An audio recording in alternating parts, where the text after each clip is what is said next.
I want to talk to you today from an incident recorded in the Word of God. ದೇವರ ವಾಕ್ಯದಲ್ಲಿ ಬರೆಯಲ್ಪಟ್ಟಿರುವಂತ ಒಂದು ಭಾಗವನ್ನ ಕುರಿತು ಇವತ್ತು ನಾವು ಧ್ಯಾನಿಸಲಿದ್ದೇವೆ. It is found in Mark chapter 10 verses 46 to 52. ಇದು ಮಾರ್ಕನು ಬರೆದ ಸುವಾರ್ತೆ 10:46ರಿಂದ 56ರವರೆಗೂ ಈ ವಾಕ್ಯವು ಇದೆ. And I want to read to you, and it says, "Then they came to Jericho as Jesus and his disciples together with a large crowd were leaving the city." Mark 10:46ರಿಂದ 52ರವರೆಗೂ ಆಮೇಲೆ ಅವರು ಎರಿಕೋವಿಗೆ ಬಂದರು. ಆತನು ಆತನ ಶಿಷ್ಯರು ಬಹು ಜನರ ಗುಂಪು ಆ ಊರಿನಿಂದ ಹೊರಟು ಹೋಗುತ್ತಿರುವಾಗ A blind man, Bartimaeus, was sitting by the roadside begging. ತಿಮಾಯನ ಮಗನಾದ ಬಾರ್ತಿಮಯನು ದಾರಿಯ ಮಗ್ಗಲಲ್ಲಿ ಕೂತಿದ್ದನು. And when he heard that Jesus was coming by, he started shouting, "Jesus, son of David, have mercy on me." ಅವನು ಕುರುಡ ಭಿಕ್ಷುಕಾರನು, ಈ ಮಾರ್ಗವಾಗಿ ಹೋಗುವವನು ನಜರೇತಿನ ಯೇಸುವೆಂದು ಅವನು ಕೇಳಿ, ದಾವಿದನ ಕುಮಾರನೇ ಯೇಸುವೆ, ನನ್ನನ್ನು ಕರುಣಿಸು ಎಂದು ಕೂಗಿಕೊಳ್ಳುವುದಕ್ಕೆ ಪ್ರಾರಂಭಿಸಿದನು. And verse 48 really shocks me. 48ನೇ ವಚನ ನನಗೆ ತುಂಬಾ ಆಶ್ಚರ್ಯ ಪಡಿಸುತ್ತದೆ.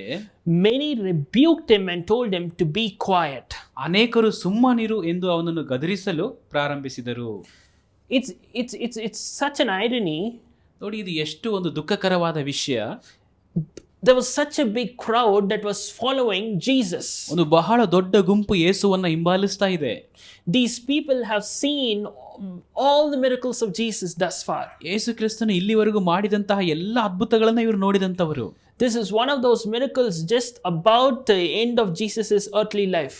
ಈ ಒಂದು ತನ್ನ ಲೌಕಿಕ ಜೀವಿತವನ್ನು ಮುಗಿಸುವಂತಹ ಒಂದು ಕಡೆ ಅದ್ಭುತವು ಇದೇ ಆಗಿತ್ತು. These were all Jesus followers who knew that Jesus had raised some dead. Jesus has already calmed the storm, fed the 5,000, healed so many blind eyes and deaf ears. They have all seen Jesus do miracles. ಯೇಸುವನ್ನು ಹಿಂಬಾಲಿಸಿದಂತವರಿಗೆ ಎಲ್ಲರಿಗೂ ಗೊತ್ತು, ಯೇಸು ಸತ್ತವರನ್ನ ಬದುಕಿಸಿದ್ದಾನೆ, ಹುಟ್ಟು ಕುರುಡರಿಗೆ ಕಣ್ಣು ಕೊಟ್ಟಿದ್ದಾನೆ, ಆತನು ಸಮುದ್ರವನ್ನ ಶಾಂತಪಡಿಸಿದ್ದಾನೆ, 5,000 ಜನರಿಗೆ ಊಟವನ್ನ ಕೊಟ್ಟಿದ್ದಾನೆ. ಈ ಎಲ್ಲ ಅದ್ಭುತಗಳನ್ನ ಅವರು ತಿಳಿದವರಾಗಿದ್ದರು. And they were following Jesus. So ಆದ್ರಿಂದ ಅವರು ಯೇಸುವನ್ನ ಹಿಂಬಾಲಿಸ್ತಾ ಇದ್ರು. See, just because a person follows Jesus, that's not enough. So ಒಬ್ಬ ಮನುಷ್ಯನು ಯೇಸುವನ್ನ ಹಿಂಬಾಲಿಸಿದನಂದ್ರೆ ಅಷ್ಟು ಮಾತ್ರಕ್ಕೆ ಮುಗಿದು ಹೋಗ್ಲಿಲ್ಲ. Why? ಯಾಕೆ?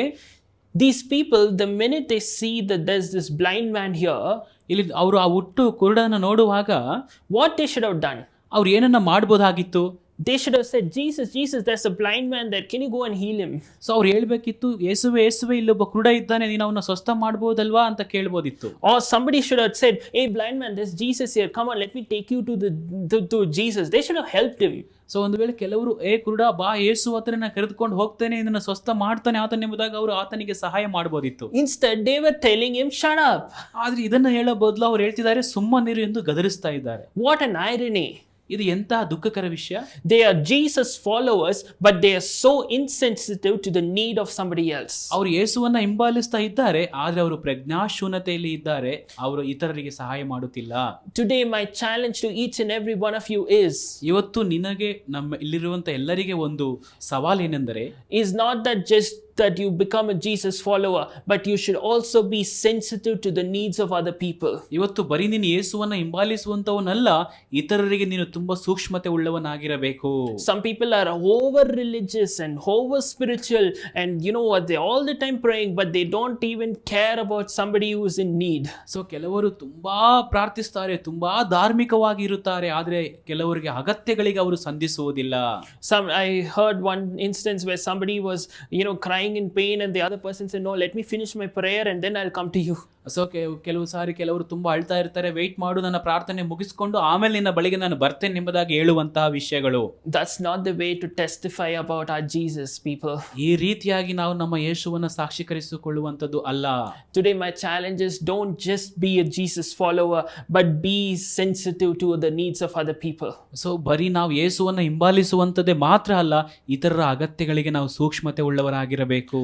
That the minute you see somebody in need, say rush and help them. So ನೀವು ಯಾರಾದ್ರೂ ಅಗತ್ಯದಲ್ಲಿ ಇರುವಾಗ ನೀವು ಸುಮ್ಮನೆ ಇರುವಂತದ್ದಲ್ಲ, ನೀವು ಓಡಿ ಹೋಗಬೇಕು ಅವರಿಗೆ ಸಹಾಯ ಮಾಡೋದಕ್ಕೆ. Because the Bible says, if you know to do good and you don't do good, that's also a sin. ಯಾಕಂದ್ರೆ ವಾಕ್ಯದಲ್ಲಿ ಹೇಳ್ತದೆ, ನಿನಗೆ ಒಳ್ಳೆಯದನ್ನ ಮಾಡಬೇಕೆಂದು ಗೊತ್ತಿದ್ದರೂ ಕೂಡ ನೀನು ಅದನ್ನು ಮಾಡದಿದ್ದರೆ ಅದು ಕೂಡ ಪಾಪ ಎಂದು.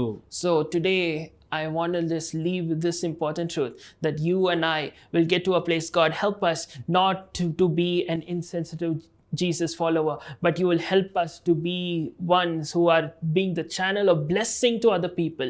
In Jesus' name, amen. ಇವತ್ತು ನಾನು ಪ್ರಾರ್ಥಿಸ್ತೇನೆ, ಕರ್ತನೇ, ನಾವು ಸೂಕ್ಷ್ಮತೆ ಇಲ್ಲದವರಾಗಿ ಯೇಸುವನ್ನು ಹಿಂಬಾಲಿಸುವಂತವರಾಗಿರಬಾರದು. ನಮಗೆ ಸೂಕ್ಷ್ಮತೆಯನ್ನು ಕೊಡು, ಎಲ್ಲರನ್ನ ನಾವು ನೋಡುವುದಕ್ಕೆ, ಅವರ ಬಳಿಗೆ ಹೋಗುವುದಕ್ಕೆ ನಮಗೆ ಸಹಾಯ ಮಾಡು. Amen. ಆಮೆನ್.